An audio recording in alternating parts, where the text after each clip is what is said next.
Assalamualaikum warahmatullahi wabarakatuh. Di sini kami akan mempresentasikan hasil diskusi kami mengenai ruang kolaborasi pada topik 4. Adapun nama anggota kelompok yaitu Lailatul Alifah, Lulut Solehudin, Luciani Monalisa, Mentari Nur Safitri, Mutiasani Hilmatun, dan Nafa Adlia. Adapun pemaparannya sebagai berikut. Pada pertanyaan pertama, bagaimana ekologi pembelajaran terbentuk? Proses pembentukan ekologi pembelajaran dipengaruhi oleh beberapa faktor yang meliputi faktor lingkungan fisik seperti desain ruang kelas, penataan furnitur, dan ketersediaan sumber daya seperti buku, komputer, dan peralatan pembelajaran lainnya yang mempengaruhi cara peserta didik dan guru saat berinteraksi. Yang kedua yaitu faktor sosial dan budaya. Budaya sekolah, norma sosial, dan dinamika sosial antara peserta didik dan guru juga berkontribusi pada pembentukan ekologi pembelajaran.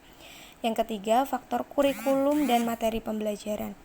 Kurikulum yang dipilih, materi pembelajaran yang akan disampaikan, dan juga metode pengajaran yang digunakan memainkan peran kunci dalam membentuk ekologi pembelajaran. Nah, bagaimana ekologi pembelajaran terbentuk? Yang pertama ada faktor individual.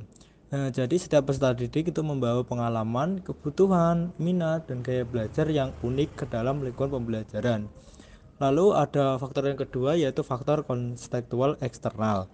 Nah, faktor-faktor dari luar sekolah seperti pengaruh dari keluarga, masyarakat, teknologi, dan media ini juga dapat mempengaruhi ekologi pembelajaran. Bagaimana cara mengajarkan menciptakan ekologi belajar individu kepada peserta didik di sekolah? Caranya yaitu yang pertama refleksi pribadi. Ajak peserta didik untuk merenungkan tentang gaya belajar mereka sendiri melalui jurnal refleksi, diskusi kelompok, atau kegiatan introspektif lainnya.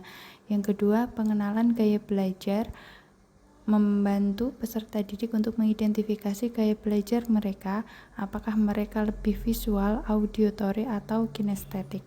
Baiklah, selanjutnya yaitu pembelajaran diri. Ajarkan peserta didik tentang pentingnya pembelajaran diri dan bagaimana cara mengelola waktu mereka. Kemudian penggunaan alat bantu pembelajaran, bantu peserta didik untuk menemukan dan menggunakan alat bantu pembelajaran yang sesuai dengan gaya belajar mereka. Selanjutnya, poin ketiga, pembelajaran kolaboratif. Fasilitasi kesempatan bagi peserta didik untuk belajar secara kolaboratif dengan sesama peserta didik. Poin keempat, pemberian dukungan. Berikan dukungan kepada peserta didik dalam mengeksplorasi kebutuhan belajar mereka dan menciptakan lingkungan pembelajaran yang mendukung. Yang ketujuh, evaluasi diri dan penyesuaian. Ajarkan peserta didik untuk secara teratur mengevaluasi progres belajar mereka. Yang kedelapan, pendekatan diferensiasi. Gunakan pendekatan diferensiasi dalam pengajaran untuk memastikan bahwa setiap peserta didik mendapatkan dukungan yang sesuai dengan kebutuhan belajar mereka sendiri. Sekian pemaparan materi dari kelompok kami. Terima kasih. Wassalamualaikum warahmatullahi wabarakatuh.